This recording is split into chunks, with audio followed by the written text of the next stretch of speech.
stuck by you. You know, if there were other parts of the community that had really stuck by you, even after this, if there had been other people making a protest after they put that injunction out and after they locked you out, do you think it would have been different if the community had given a different kind of support? Oh, yes, I think it definitely would. But the community did not give us that support. So that was a big difference. It was a big difference there. Realized, you know, that might have been the big deciding factor. I mean, maybe that would have been the big difference in the outcome of all of this. Oh, the community was against us. The communities have been supportive. No, the community was not supportive. Definitely not supportive. Is he recording this? Yes. Oh. I mean, the communities just stood by and watched. No, well, we tried to fight the injunction. But we had no community support from that at all. None. So we had to fight the injunction as best we could. We tried to get it lifted, but we were not successful. The injunction stayed on. This is a picture of myself and one of the textile workers from Dyersburg presenting. We'll have to start over on this because I've forgotten what we presented. Was it a rug or what? A woven rug, yeah. Let's start over. Okay. This is a picture of myself and a striker from Dyersburg, Tennessee, presenting a woven rug to Secretary of Labor Francis Perkins. And where this came from, out at Norris, they had set up a workshop out there. It was on behalf of the TVA Workers' Council, which was a union council out there at Norris. They had set up a cooperative weaving shop in order to help some of our people who had been blacklisted from Cherokee. And of course there was good weavers among those people. And we had good publicity from this, and we appreciated that. It was not in the Knoxville paper, but it was in the Nashville paper. This is one, too. I don't know where they ever got this picture or what. This came from the Philadelphia Inquirer in September of 1934, referred to me as Joan of Arc of strikers. Lucille Thornburgh, the principal leader of the spinning mill workers at Knoxville, Tennessee, who joined the national walkout in the industry. And a picture of me. I don't know where the National Enquirer ever got that. It's just where Foots Weaver died. That's nothing. Well, I wonder what the date on this one is. Can you read that headline? Yeah, this one, girl with flashing eyes leads Cherokee strikers. Was that some description of me? Lucille Thornburgh was one of union organizers there, served as secretary. It goes on to tell that I'm one of the leaders in the strike. Miss Thornburgh, who lives at 1009 McGee Street, what all she did in the strike and all like that, but I kept it. And this was a letter that I received from the international president of the Textile Workers Union. And I felt very good about this, and I appreciated him writing it. I want to read it to you. What's the date? The date is December 22, 1934. Ready? Let's wait for that train to go by. In 5, 4, 3. Okay. You ready? This is a letter that I received from our International Union President, Thomas F. McMahon, on December 22nd, 1934. And I really appreciated this after all the criticism that I had had. And oh, I'm getting mixed up here. Let's start over. Oh, that was wonderful. Lucille, all right. Hold on. Ready, Peter? I'm ready. And I'm ready too. This is a letter that I received from the president of our United Textile Workers Union in Washington. I really appreciated the letter. I'd had so much criticism and all that I received this letter from him. I want to read part of it to you. Dear sister, I read with interest yours of December 16th, and oh, what a blessing it would be if we had some more in the South, animated by the spirit that keeps you going. You can surely use our label on the rugs. That's what I had written to him about asking him if we could put the union label on the rugs that we were making out at Norris. You can surely use our label on the rugs or anything else you make under the circumstances you stated in your letter. I believe that such a thing as you outline would be very beneficial. It's good to note that while you are assisting in every way possible, you are keeping your eyes open to get work for those who have been locked out. It is not flattery when I say that we have all too few people of your kind in our labor movement. I do hope to see Knoxville once again on the map as a real organized locality. So do I. No matter what you do or what work you're engaged in, you're entitled to be the president of our local union as long as you want to be. I appreciate indeed what you are doing for us and hope sometime to again have the pleasure of meeting you.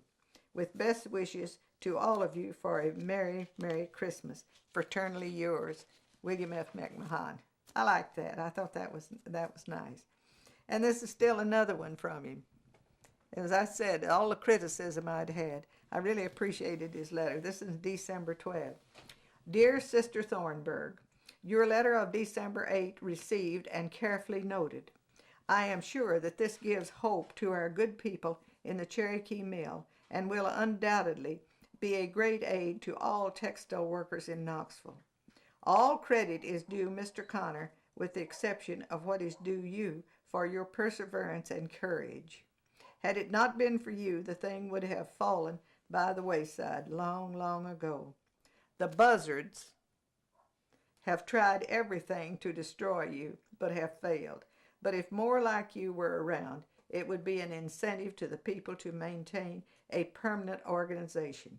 With kindest personal regards, fraternally yours. Wasn't that a nice letter? I really appreciated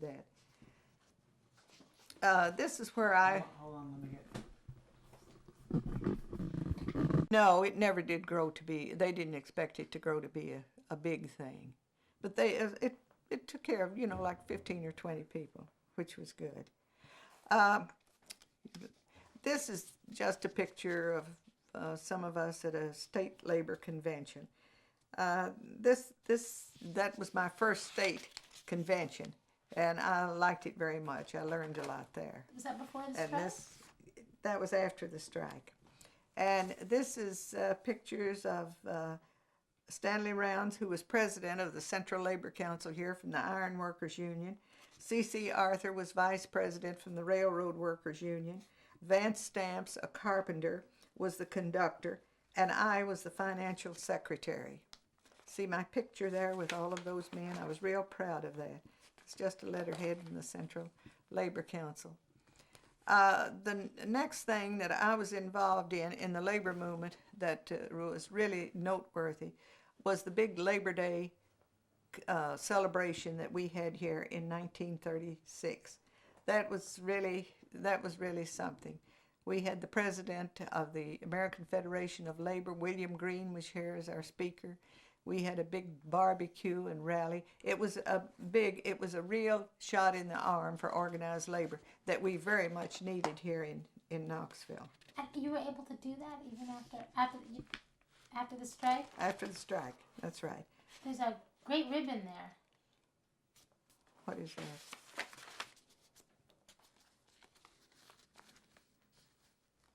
Oh, that was at the first state convention that I went to.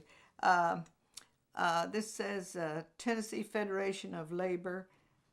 This one was held in 1935. I was a delegate there. And then at the next convention, I don't know whether I have anything in here about that or not. At the next convention, I was elected East Tennessee Vice President of the Tennessee Federation of Labor, and I was the first woman that had been elected to that office. And this is even more about our big Labor Day celebration that we were so proud of. And then when the TVA transferred me from Knoxville to Wilson Dam, the Central Labor Union here protested it. These are just pictures of things, and this is an old leaflet from the American Federation of Labor. William Green looks like a young man there. What were you trying to say with that Labor Day parade 2 years after all this?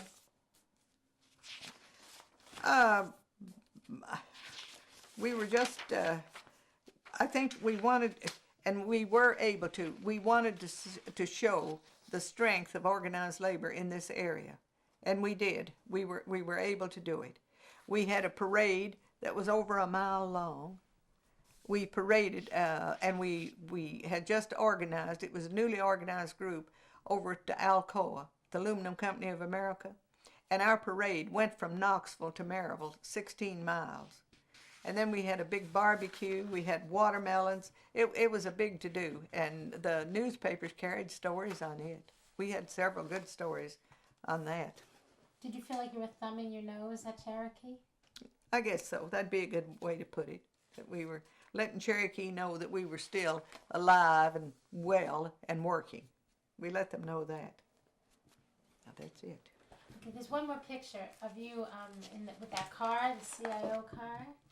Is that in there? Yeah. The one that you. This is one when.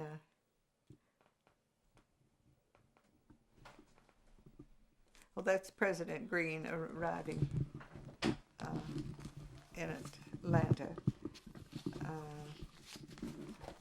Is that picture? Visit Atlanta, and then in 1947, I was given the AF of L. Gave me a scholarship to Ruskin College at Oxford, England, and I was over there. Oh yes. This is a picture. I was working on the organizing staff at that time, and this picture was taken in Florida. We had this car all decorated. It says AF of L, join, AF of L now. We had a loudspeaker on top, and we drove all through all the communities in Florida with that loudspeaker going. We did get some attention on it too. What year was that?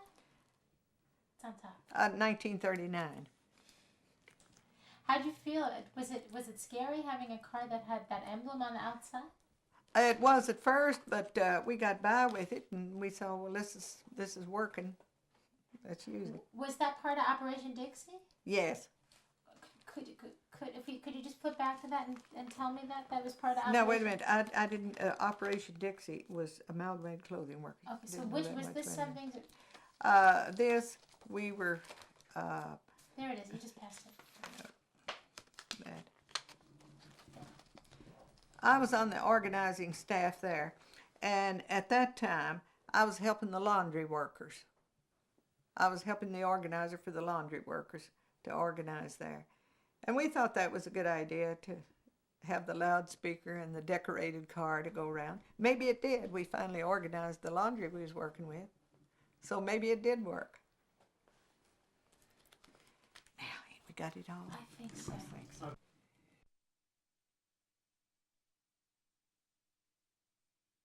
You know what? It might just be easy.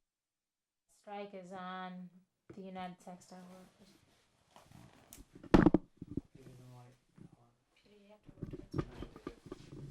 Okay, so just do a little and then go quick, yeah.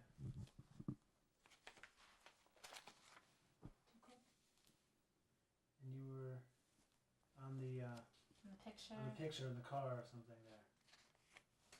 You were, yeah. No, a little more, hold on. On the car? Yeah.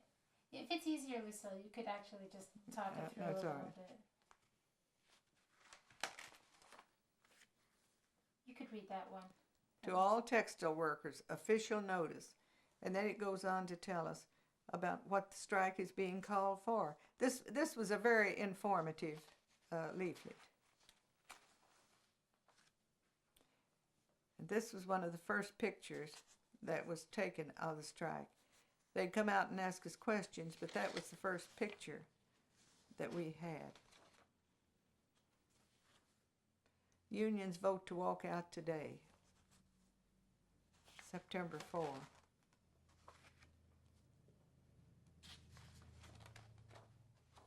This is when Mr. Mebane died, which was a very, very sad day for us.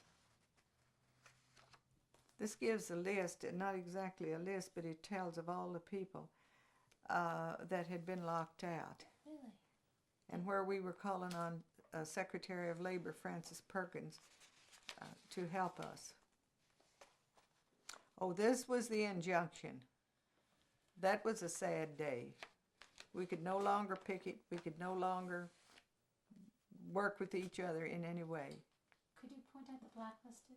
Now, they were blacklisted. This is the blacklist. They called it locked out. It wasn't only locked out, you were blacklisted. You couldn't go to work anywhere else. Did you write that sort of to say what it was? Yes. Uh-huh. And then this is what you said, this comes from that Veraroni.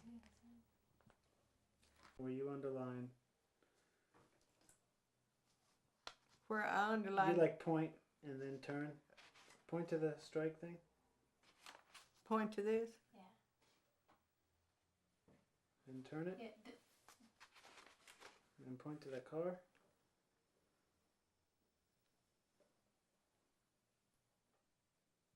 Okay. Turn it.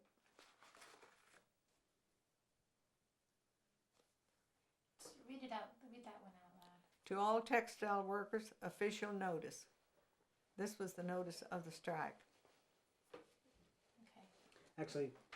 This is just Okay. a hand turning through it. Okay. Hold on. Now what do you want? Turn it? Shit.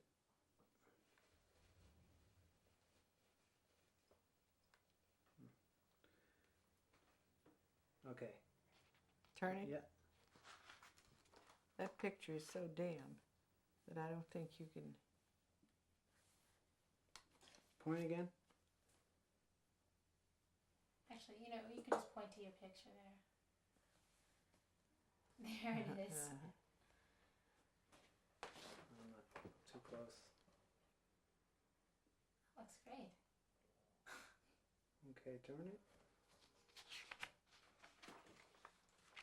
Okay. We just need the headlines close up. Like, you know, Mikey, while you're holding it like that, Lucille can actually turn the page and it'll make like a Yeah, line. no, I've done that a couple times already. Okay, you can turn it. Great. Okay, and turn it.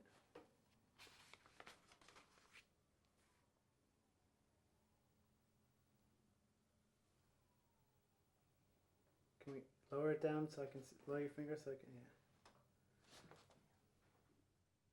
Death claims R.B. Madden. HB, close, HB. turn it. Wait, we could just turn. Okay. Want to just turn a few? Yeah, at a let's time? just turn a few. Just yeah. explain it to her. Yeah.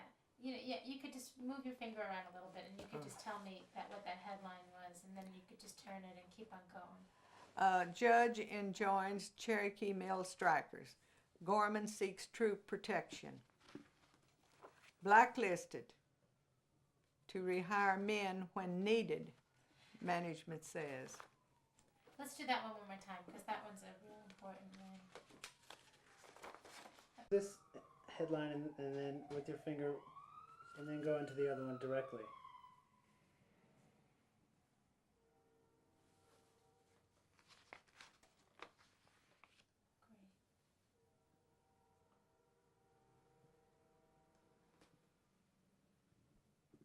Now you were angry when you must have been angry when you wrote that blacklist, I weren't you? probably was. Okay. I think we got it. Well, we just need to set the picture. Turn a few too fast, but All right. without pointing. Just All right. go ahead. Well, this one she pointed to. Hold on. Yeah. Point to the Joan of Arc just for a second. Did you get a little satisfaction out of that? I wondered where the Philadelphia Inquirer got it. Okay, turn. Wait, we don't want You didn't that. do that. Just keep turning a few. Keep on going. Lucille, you kind of moved the book around. Turn. I think.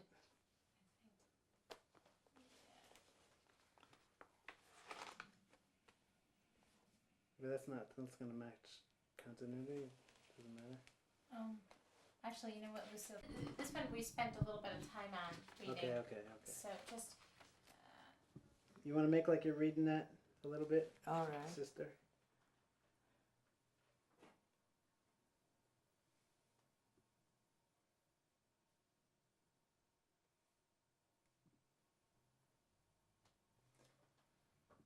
Mikey, it's too wide. We couldn't read it anyway. I mean, if you just want to follow the deer. Okay. Okay.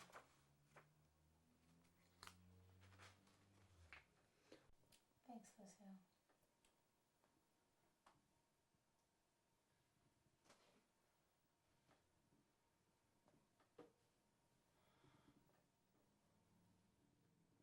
Oh. And then we'll be done.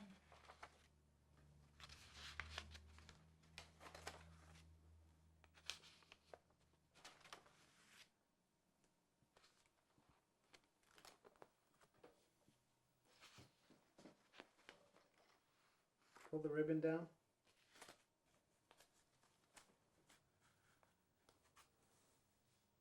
Okay, that's alright, and then you can just turn it again. Okay, we just need to get to the picture. Okay. Go ahead. Can you go in closer?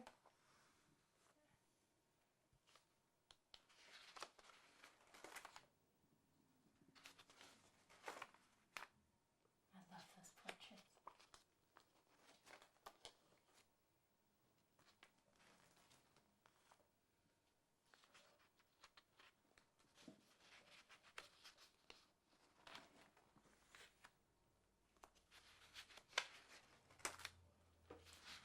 Where's that?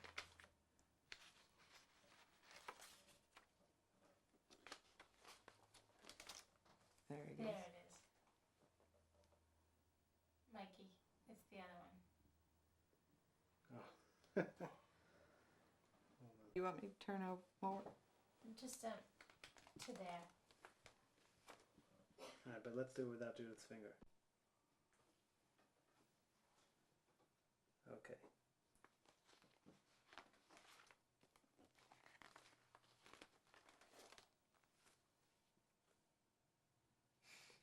It's a great picture.